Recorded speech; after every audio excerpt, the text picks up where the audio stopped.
Hello, welcome back to the channel. Today we're diving right into how to use UPBASE for planning and tracking field trips, your full 2025 guide. First off, you'll want to create a new project for your upcoming field trip. Simply navigate to the UPBASE dashboard and click on the New Project button. This step is crucial because it allows you to organize all trip-related tasks under one umbrella, making tracking and planning much easier. Now that we've done that, let's add some tasks. Click on Add Task and start listing everything that needs to be done leading up to the trip. Be specific, like book bus or send permission slips. The reason we do this is to ensure that no detail, no matter how small, is overlooked. Next up, assign these tasks to your team members. Under each task, you'll see an Assign button.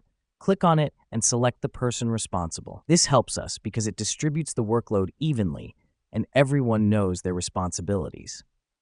Let me explain why the next step matters. UPBASE has a fantastic feature called Timeline. Here, you can set deadlines for each task.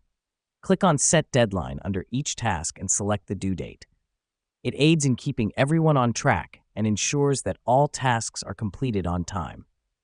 Here's what's happening behind the scenes when you use the Progress feature. Whenever a task is completed, mark it as done.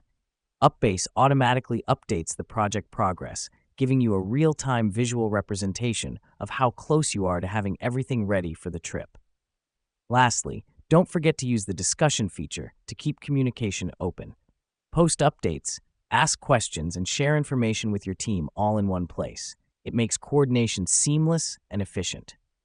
And there you have it. By following these steps, you can use UPBASE to plan and track field trips effectively. Remember, the key is to be thorough, assign tasks, set deadlines, track progress, and maintain open communication. Keep these in mind, and your next field trip is sure to be a success. Thanks for tuning in, and we'll see you in our next video.